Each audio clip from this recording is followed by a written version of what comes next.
everyone, and welcome to the Royals Rundown Podcast, a Kansas City Royals podcast presented by Royals Review. I am Jacob Milham, and I will introduce our special guest here shortly, but I am flying solo without Jeremy Greco this evening, so I'll keep it short and sweet for y'all. If you want to keep updated on all things Kansas City Royals, you got to go visit royalsreview.com. You can find them on X and on Facebook as well. Plus, you can find the podcast on X at Royal Rundown Pod, and you can find us on TikTok as well at RoyalRundownPod.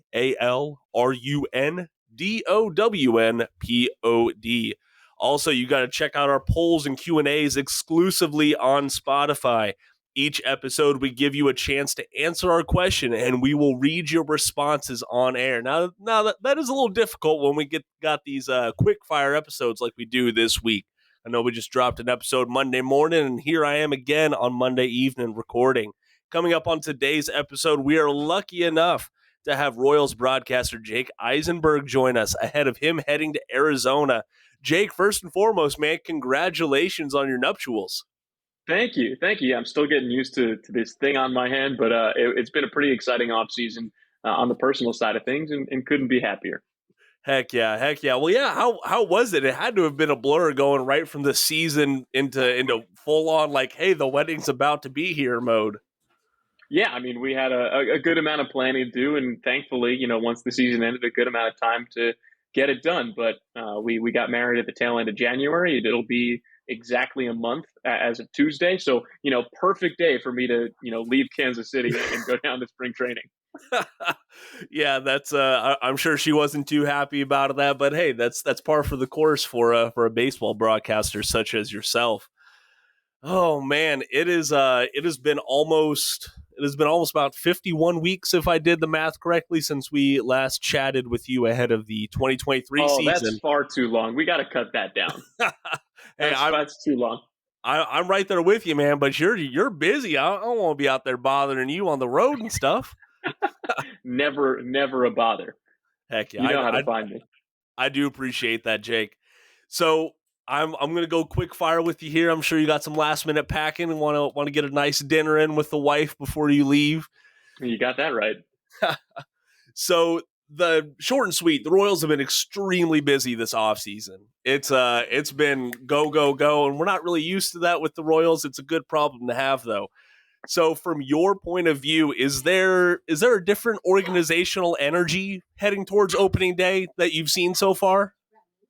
I think so. I mean, JJ Picollo, when he took the reins, the tail end of the 2022 season and then into that offseason, he declared that this was going to be a front office that was going to be transactional.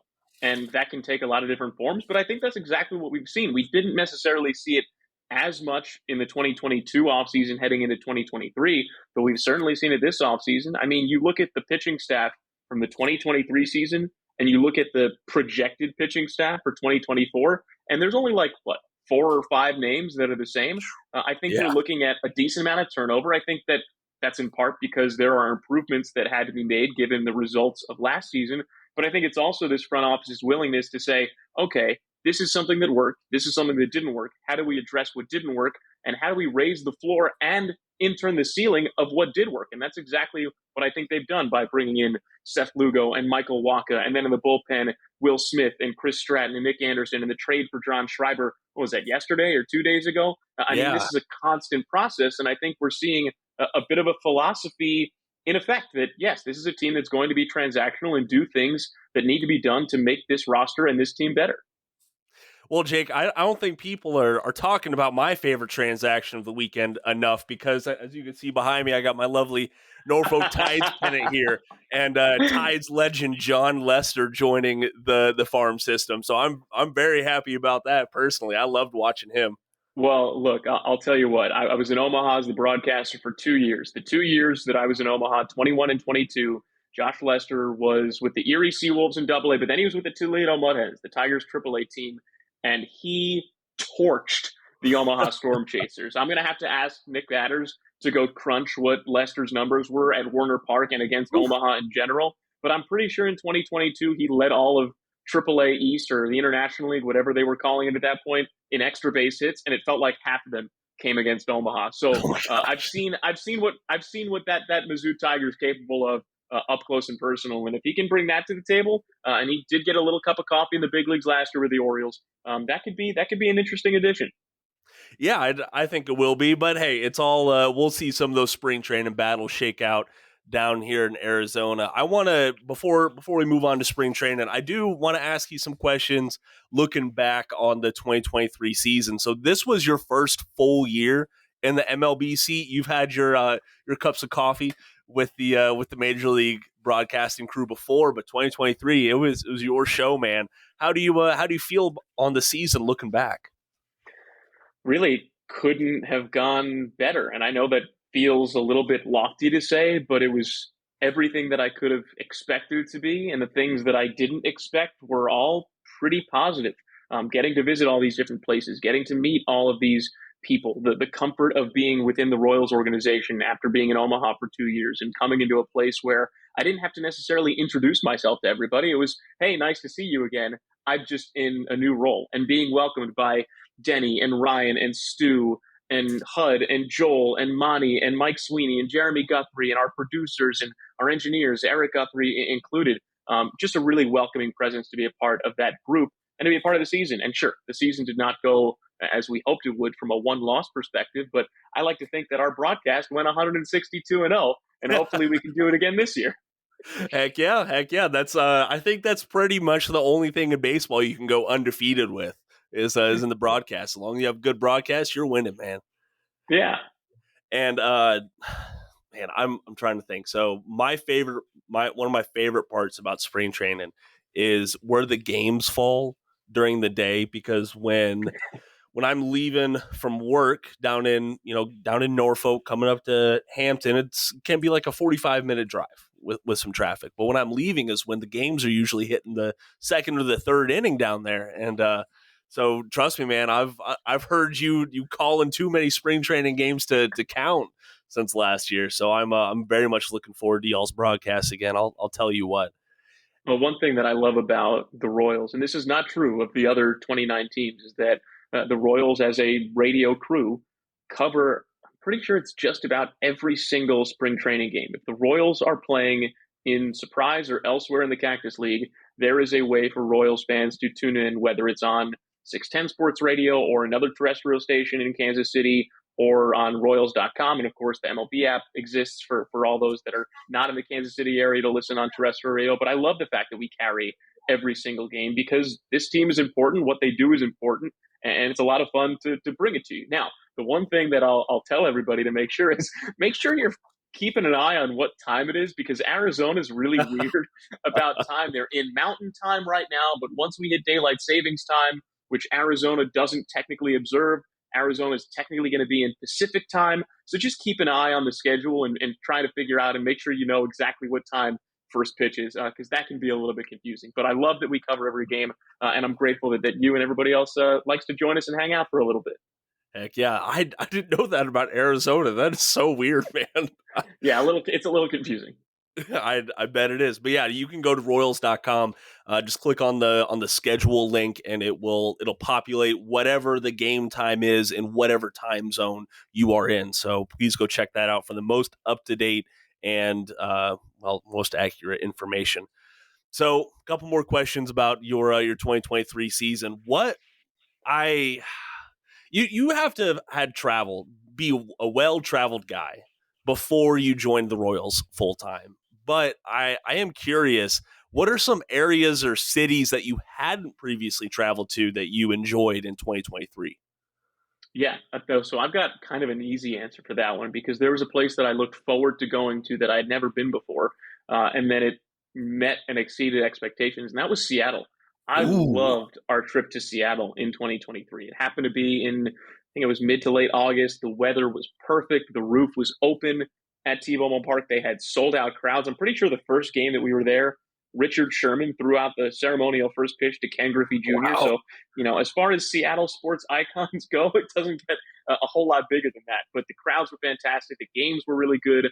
Like I said, the weather was great, but going to Pike Place Market and seeing, them throw the fish around and things like that, There was one morning where I got up super early and went kayaking on Lake Washington. So I got around to see a little bit of the lake and the scenery and the birds and things like that. And that was a really, really good trip from a baseball perspective and, off the field, just walking around, downtown Seattle. So that's a place that I hadn't been that I really enjoyed going to last year. Heck yeah, that's awesome. So I am curious. You talk about some of the extracurricular stuff that you get to do while you're on the road. I got to know what your breakdown is for the day, because I talked to, and you know how it is in the minor leagues when you're a broadcaster. That's just one of the many jobs you have. Talking to guys like Nicholas Batters and Sean Murnan, they are very busy heading into the game. But do you just have to worry about that, and most of the other time you have to yourself? I mean, it's a little bit of everything. I mean, there are fewer jobs that I have to do than Nick or Sean, and I've been there. I've done that. Yeah. Power to them. The minor league. There's nobody. There are a few people in minor league baseball that work harder and are not recognized for it than minor league broadcasters. There are a lot of people in minor league baseball that work extraordinarily hard, but I don't know if there are people that wear as many hats as minor league broadcasters do. On the major league side, because there's a little bit more specialization, I really only have to wear one or two hats. And the most important one is just play by play broadcaster, which is great. And that does afford me a little bit more time to dive into some prep work, stories, biographical info, statistical deep dives on players to get ready for the broadcast. And it also gives me, a little bit more time to maybe explore the city that we're in, which, in my opinion, I think is kind of part of the preparation for the game. One of the things that I love to do at these ballparks, and now I've been to just about all of them. There are only two that I haven't been to yet. That's Pittsburgh and Toronto. But one of the things that I love to do when I go to these places is really walk around the ballpark, every level of it, every nook and cranny of it, not just the booth, but the upper deck seats and the lower bowl and what the view is from behind the right field fence, things like that. Because if I'm going to paint a picture of what the game is like at that ballpark, I need to have an understanding of what that ballpark is like and what the vibe is like. And I obviously can't do that during the game, but I like to get to the ballpark, a couple hours earlier than I might need to, just to give myself the time to walk around there. And I think that extends a little bit to the city also. If I'm trying to paint a picture of what Mariners fans are talking about or doing, or how they feel about their team, or what the excitement level is, walking around Seattle the morning of a night game is just a way to kind of get the vibe of the place and understand where we are and how that impacts the game that we're seeing. And sure, selfishly, like, I love to explore these places. I love to go find a local coffee shop and sit down there and, get some prep done and get some notes done. Or maybe there's a certain attraction, like, when we go to Philadelphia, like, oh, let's go see the Rocky statue sort of thing. There's not always time to, kayak in the morning. That was an off day in Seattle. That's a little bit of a special experience, when you have those windows of time. I think it's important to try and take advantage of them because we're fortunate enough to go to these places. And so I want to be able to see these places the best I can. Yeah, that's absolutely fair. Oh man, I was trying to think. You have to tell me though. Did you try ice cream around the country? Did you find the best ice cream is in this the helmet? is this even a question? Yes, yes, I ate ice cream in a helmet pretty much everywhere. Heck yeah, Admittedly, I curtailed it somewhat because there was a wedding coming up and I wanted to look yeah. nice and fit into the tux that I was wearing. But yeah, I mean, I got an ice cream in a helmet cup at certain points throughout the season. Maybe not everywhere, but most places. And I wouldn't say that there's one place where it's better than somewhere else. I will say that sometimes they have it available in the press box. Actually, you Ooh, know what? Now that I think about it, there is one ballpark that, like, really on the ice cream front was just a step above everywhere else, and that was Philadelphia because they've really? got this guy Frankie Two Scoops. Literally, this guy's name, Frankie Two Scoops. He's been in the press box forever. His job is to scoop ice cream in the press box, and he makes sundaes and banana splits on the weekend. And thankfully, we were there for a weekend series, so he loaded me up with a couple of scoops and a banana split that I was just housing like 15 minutes before first pitch of the series finale game in Philly. It was delicious. I'm bummed that we don't go to Philadelphia this year because they're a National League team. We were there last year, but believe me, when we go there in 2025, one of my first stops at Citizens Bank Park is saying what's up to Frankie Two Scoops. That sounds like a destination. I love it. I love it, man. So you don't get some of those creature comforts down in the minor league broadcasting booths, to say the least. Were there any major changes or major like culture shock moments going from Omaha to Kansas City full time? Yeah, I mean, I think the biggest adjustment, and this is one that I didn't expect, but the minor league ballparks that you're at, the broadcast booths, well, let's start with the ballparks in general. They're Oh, smaller yeah. ballparks. The capacity is smaller. There's not necessarily an upper deck. There's rarely, seats behind the outfield fence. And so the perspective is a little bit different just from that sense, is that it's a smaller ballpark. Because of that, the broadcast booth is also usually a little bit lower and usually a little bit closer to the field. So you've got a different viewpoint. One of the toughest adjustments for me in jumping to a major league booth was that those booths are a lot higher and a lot further back. And because of the seats behind the outfield fence and the sheer size of everything, the depth perception is totally different. And it's actually really difficult to read a fly ball at a major league park compared to a minor league park. And so one of the toughest adjustments was basically reading fly balls and knowing, if a ball was going to get out or not. And I'll peel back the curtain a little bit, and I'll take us back to 2022. You might remember that I filled in on the Royals broadcast for a couple of games in 2022, Hmm. including MJ Melendez's big league debut, which was also the same game that Bobby Witt Jr. hit his first career home run. That was the first time that I'd ever been in the broadcast booth at Kauffman Stadium. And at that point, I'd only called major league games in two other ballparks, Chase Field in Arizona and Busch Stadium in St. Louis, where I'd been with the Mets. And so this vantage point at Kauffman Stadium was brand new to me, and trying to figure out everything kind of on the fly. Whirlwind, we're sitting down. I think it was the second inning that Bobby comes up. Maybe it was the third inning. Anyway, it was pretty early on in the game. Hmm. And I hadn't really gotten a handle of the depth perception quite yet.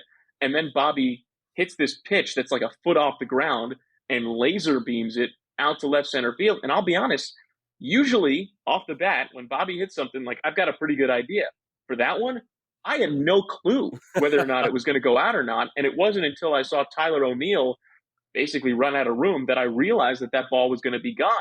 Had I called games at Kauffman Stadium more frequently or in a big league booth more frequently, I might have had a better sense of depth perception and might have been a little bit more on top of whether that ball was going to go out or not, and been able to do something a little bit different with it. Thankfully, I think it all ended up okay. Yeah. But in the back of my mind, I was thinking like, wow, I had no idea if that ball was going to land two rows deep or it was going to be a one hopper to the warning track. Because I'll tell you what, Jacob, the thing that everyone tells you when you go call a game at Kauffman Stadium for the first time is if you see a fly ball and you think it's going out, chances are that might not be the case, Wow. especially if it's in the alley. So you've got all these thoughts in your head and trying to figure out. That was the toughest part about going from the minors to the majors, was figuring out the depth perception with fly balls.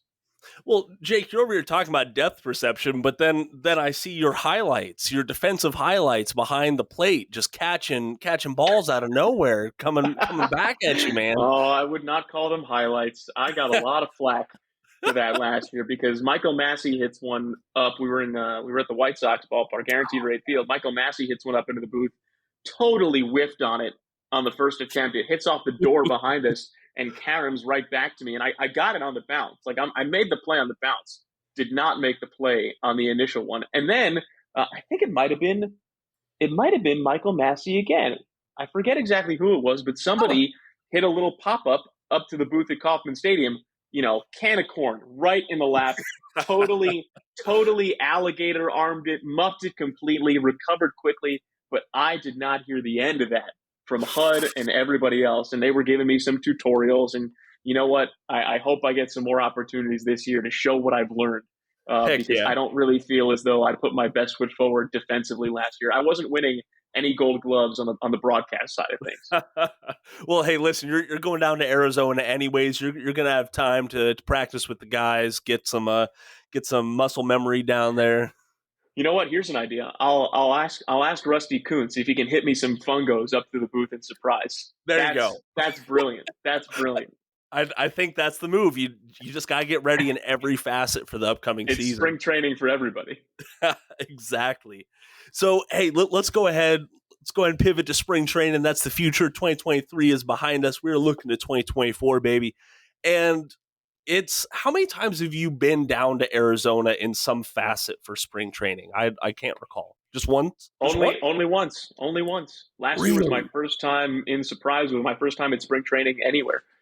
Wow. Okay. Okay. Well, I wanted to ask you at least, do you have any recommendations or advice for folks going down to Surprise Stadium? I mean, I would say that the thing that I didn't know until I really got there was that Surprise is about it's right it's on the edge of kind of the Cactus League map. So it's the very Ooh. northwest corner of the Cactus League. So if the Royals are playing the Oakland A's, that's all the way in Mesa, which is about 90 minutes away from Surprise. Those two could not be they're the furthest ones from each other. So if you're going down to spring training and you're looking at the schedule, my recommendation is make sure you know what ballpark the team is playing at and kind of map out how long it's going to take to get from point A to point B, which can certainly change depending on the time of day. There's usually a lot of traffic in that Phoenix metro area, especially between like 3:30 and 6 o'clock. So if you're crossing the valley or going back and forth, then you might get stuck in a little bit. But coming up to Surprise, I mean, honestly, it's a great little ballpark. You can walk 360. Obviously, it's shared with the Rangers, but it's a good time up there, and I'm looking forward to being back. Heck yeah, that sounds like a good plan to me. So we already talked about the calls. Is there anything that you're, I guess, watching for in spring training? Like you're a baseball mind, second to being a broadcaster. So I am curious. Like, what are you excited for or watching for in Arizona? I think I'm excited just to see, hey, all of these new faces, Yeah. especially the pitchers. There's so many new pitchers. Um, Maybe not new to the baseball consciousness like Lugo, Waka, Stratton, Anderson, Smith. Like we've seen these guys before elsewhere, but now they're on the Royals. And I think for me, one of the important things when you have a new pitcher come in, whether it's a guy who just got called up, a guy who got traded for, what have you, is really understanding the stuff that he throws, how it moves, what he's comfortable with, what he's confident with, what he's working on, how it looks out of the hand, so that when Seth Lugo throws his curveball, I can tell you, oh, that was a curveball down and away, as opposed to maybe, a slider or a cutter or a different pitch that a different guy has. Because as we know, sliders and cutters, depending on their shape, can kind of look the same sometimes. Two seamers and sinkers can kind of look the same. Does this guy call his two seamer a two seamer, or does he call it a sinker? Has he been working on a cutter, or is that a slider, or is that grip something a little bit different? Those are the things that I look for with pitchers, especially with hitters. I really just want to see, what kind of rhythm they're in, what they're working on. Maybe their stance is a little bit different than it was the year prior, or maybe there's something that they're talking to Zumi or Keone or whoever else about. And so it's kind of all encompassing, but pitchers is definitely one of the bigger focuses for me in spring training. Okay, I like that. Hey, I'm just ready to see Vinny P back and healthy, rocking it out down there in Arizona. I saw his face on Kansas City Royal social media this afternoon, reminding everyone that we are back to baseball, baby, this upcoming Friday. So, hey, I'm just ready to rock and roll. I know opening day isn't for like 40 more days, but Something like that. I'm just It glad feels like baseball's back. it feels like opening day is Friday in some ways because of how new this team is, and I think how much everyone thinks that this team could have the kind of turnaround that we saw from the Rangers over the last couple of years, or the Orioles over the last couple of years, or the Diamondbacks over the last couple of years. I mean, the Rangers 2 years ago lost over 100 games, and then they go and win the World Series. The Orioles 2 years ago lost over 100 games. They just won the American League East and are going to be a perennial contender this year too. So that type of turnaround is not only possible, but it's become, I don't want to say commonplace in Major League Baseball, but not as unexpected or unheard of as maybe it was in generations past. There is absolutely an avenue for this Royals team to go from 106 losses in 2023 to being a winning team this year. Maybe, who knows? We'll see. To a contending team this year. Maybe, who knows? We'll see. I know that the projection systems still don't really love the Royals from a record perspective, but they are still projecting, 74, 76-ish wins, which is still a 20-win improvement from last year. That's a massive, Yeah. massive gap in one season. So I think there's a lot of excitement around this Royals team and seeing everyone kind of come together, especially, guys that were part of the team last year but got hurt, like Vinny Pasquantino. I'm so excited to see him back on the field, and I know as excited as I am, he's three times as excited to get back on the field and compete again. I believe it. I believe it. My favorite tidbit about all these projection systems ahead of opening day is the 2015 Royals were projected to have 72 wins that season, and just look at what they did despite those projections. So anything is possible after first pitch on opening day. We never really know. We can make educated guesses thanks to Zips and Pacoda, but that can only go so far. And that's the thing about projections. And I don't get me wrong, I do find value in them. What those projections are showing is the median outcome, the most likely outcome in a wide range of outcomes. What we saw from the Royals last year was much closer to the first percentile outcome of what those projections might have had to offer. Just as there's a first percentile projection, there's a 99th percentile projection of what can happen. And that's why there's a range of outcomes. But the only one that we're really seeing is what that median outcome is, the one that says, 74, 76 wins. And as that relates to an entire team's success, it also relates to a player's individual success. And I think about this a lot with individual players and their projections, whether it's Zips, Pacoda, Steamer, what have you. I think about a guy like Jordan Lyles, who last year had certain projections and had a first percentile season. I mean, it could not have been statistically all that much worse. There is nothing that says that Jordan Lyles can't go out there this year and have a 99th percentile season. But frankly, even if he has the 50th percentile season, that's a pretty big improvement from last year. So I think that there are some silver linings in the projections, and having a more nuanced understanding of what they're actually projecting and the range that they're projecting, I think gives you a better sense of what is possible and what is likely and what we can hope to happen. That's absolutely true, Jake. And I appreciate you presenting it like that, because it is kind of a bell curve, I think, is what they called it Exactly. back in high school. Yeah, I don't know. I scraped through that class and managed to pass, but it does come in handy once in a while. Listen, I couldn't tell you the last time I took a math class. It's been a minute. I'll let Dan Zimborski and all them do the heady math. I'll just look at their numbers on Fangraphs. I'll take the easy way out. So, hey, I know Jeremy isn't here with us. Unfortunately, he did have a few questions that he wanted me to ask you, just in general, not really Royals related. I don't think people realize how long you've been doing broadcasting and how wide of a market that you've covered. I mean, you've done like ACC Network, you did stuff with the Mets, you've done stuff in minor league baseball. You have a pretty lengthy resume there. So I am curious, have you discovered any tidbits, any advice that you would give to someone looking to get into broadcasting? A lengthy resume just means that I've had a lot of different jobs in a lot of different places. And I say that tongue in cheek, but I'm truly grateful for all of those experiences. The four different teams that I was lucky enough to be with in minor league baseball, the various colleges and networks that I've called games with, whether it was, only once or twice or, 10 or 15 times, depending on where I was and what I was doing. All of those things, they connect with each other, and all of those people, they connect with each other. And, my advice to whether it's someone trying to jump into minor league baseball or somebody trying to broadcast at the professional level with various colleges and universities is you have to kind of be a little bit fearless in putting yourself out there, in reaching out to people that you think can help you and letting them help you, and not necessarily saying, hey, here's my absolute best stuff.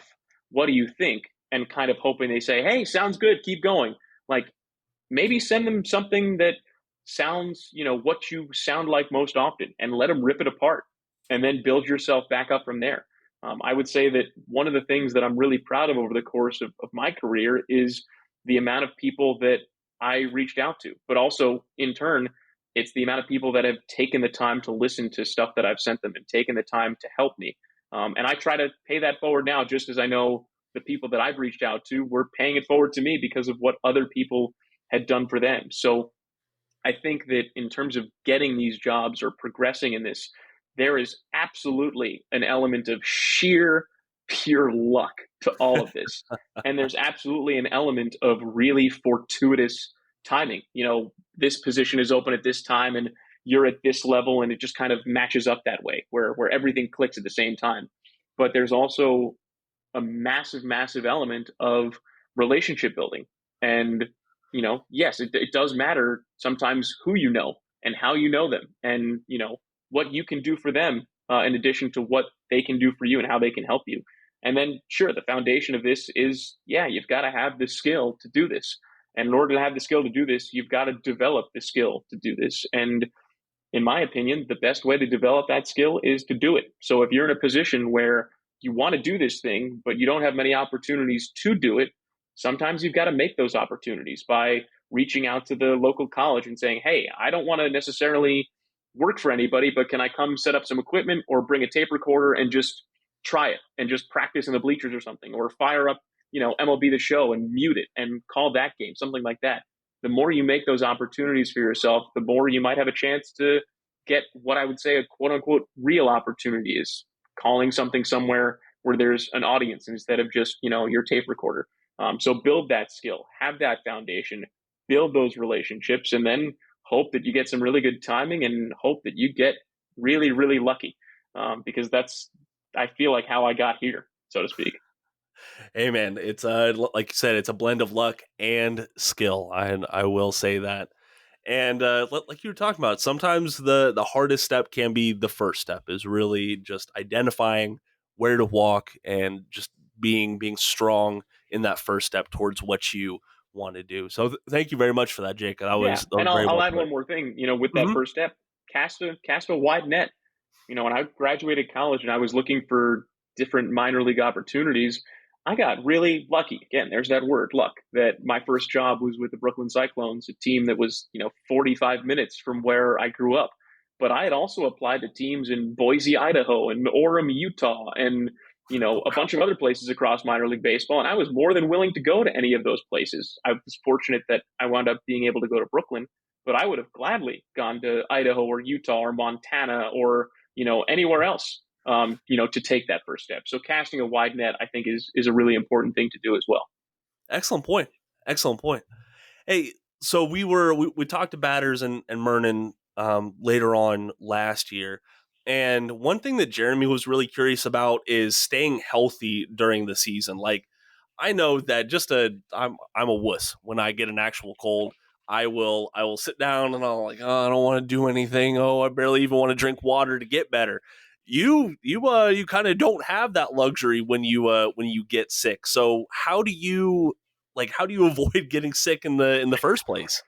Oh, I'm a bit of a wuss too when it comes to getting sick. Specifically, anything that affects nose, mouth, throat, Yeah. ears, that area.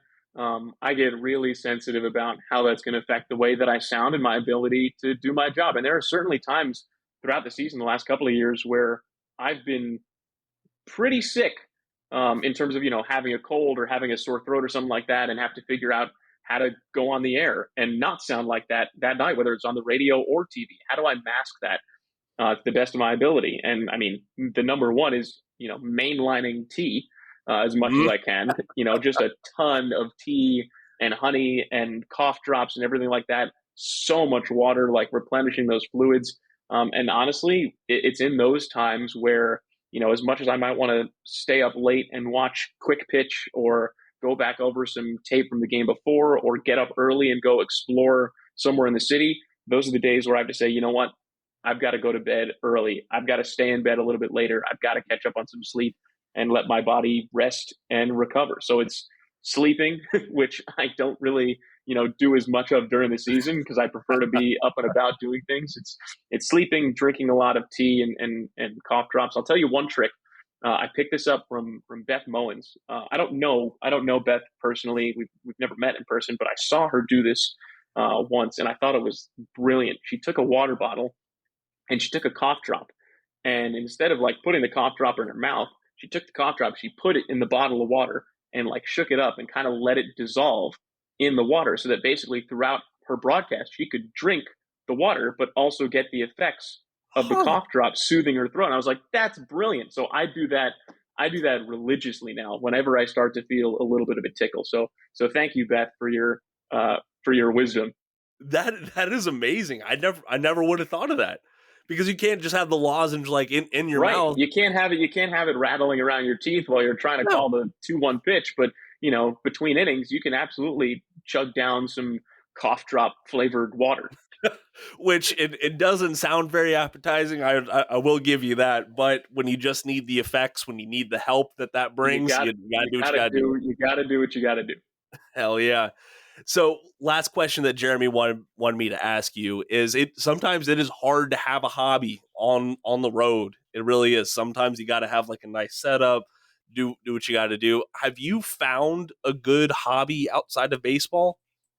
Sure, and there's more time during the off season to explore Mhm. those sorts of things, obviously, than during the season. I mean, I play tennis as much as I can, which is a lot harder to do during the season, obviously, than the off season. But I mean, this is going to sound, I guess, uh, kind of a cop out answer, but like Uh-huh.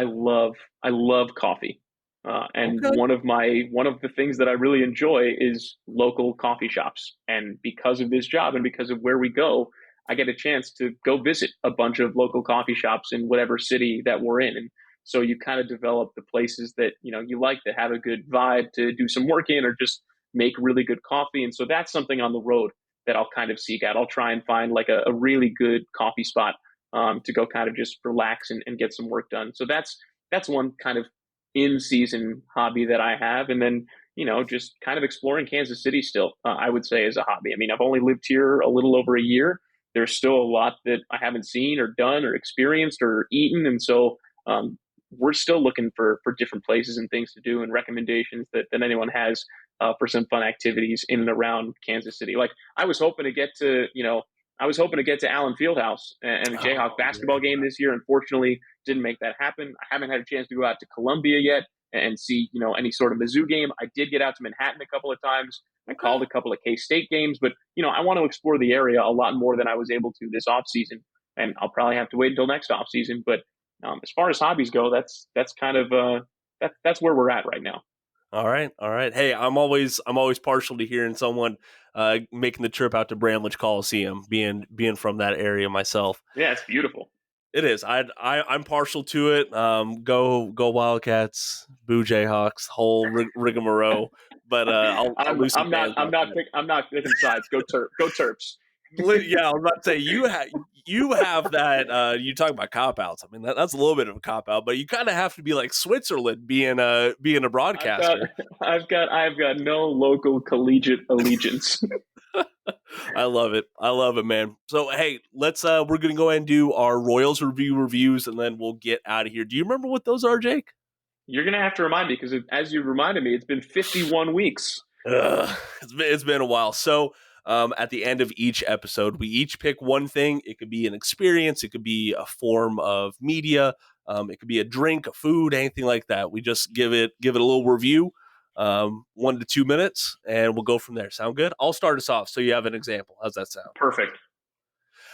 So my review, you know what? I truthfully had it all set up in my head and it just fairy dust. Like it went away. Um, I am actually going to review a cleaning solution called Folex. Yes, I know. It's very exciting, very sexy. I love it. But Folex, listen, we went down to a trip in Florida. Someone drop it in on the dogs. Dogs make a mess when you're not at home. And this stuff, I'm talking, it just lifted some stains out of our rug in our bedroom, like it was nothing. And it just seems like some of that stuff is hit and miss when you go to Walmart and you get some of the name brand stuff. Well, it doesn't really work out. My lovely wife, she introduced the household to Folex, and it works pretty good. So if you got the same issues that I do, I'd say go check that out. I know it's not a great example, Jake, but that's what I got I for you, mean, man. it was a good review. I mean, I'm trying to think of a couple of things that I could review. I guess can I review a country? Is that Yeah, a thing that I can of do? course. Okay, because we just got back from our honeymoon a little over a week ago. We spent about 2 weeks down in Argentina, and Ooh, I'll give the country of Argentina, as a tourist destination, 5 stars. We had a great time, and what you have to understand, or at least what we realized about Argentina, is that it's massive. I mean, we started in Buenos Aires, which is the capital, really thriving, vibrant city, lots of great restaurants and shops and things like that. But then we were up in Iguazu, which is where Iguazu Falls is, the very most northern part of Argentina, natural wonders. Then we went all the way down south to El Calafate, where the Petita Moreno glaciers are, and Patagonia, and all of the natural wonders that region brings to the table. And then we finished in Mendoza, which is known as the wine capital of Argentina. They're very well known for their wine production and Malbec. And so there were these four very distinct experiences in these four different places, all within one country, and we could not have had a better time. So if you're looking for a maybe off the beaten path international destination, check out Argentina. It's a pretty good time. I love that, Jake. That sounds like a heck of a honeymoon, man. That sounds awesome, dude. You said 2 weeks. We had a great time. Yeah, we had a great time. Wow, that is awesome. That is awesome, man. Well, hey, I've held you for long enough. Speaking of your bride, I'm sure she's ready to have dinner here in a little bit. I am very, very appreciative of you jumping on the show with me once again, and I hope that we won't go 50 plus weeks again until the next time we chat. How's that sound? Certainly not. No, we'll link up much sooner than that. Jacob, it's always a pleasure. Thanks for having me. Thank you very much, Jake. That is going to do it for today's episode. Please drop a 5-star review or subscription wherever you are listening. It helps out the podcast immensely. Make sure to check out Royals Review for the news, analysis, and commentary you need on all things Royals. Jake, do me a favor real quick. Where can folks follow you on social media for the best, just to keep track of you? Oh, sure. Yeah. If you're interested in pictures of ice cream and helmet cups, or maybe some behind-the-scenes shots of some of the broadcast booths we're in, you can find me on Twitter or X or whatever you want to call it nowadays. It's at Jake Eisenberg _. Same handle for everything, Instagram as well, at Jake Eisenberg _. I'm on Threads. I'm on Blue Sky. I'm on whatever thing is going to be the next thing. And I'll hope to have the same handle there too. So Jake Eisenberg _. That's where you can come hang out virtually with me if you so choose.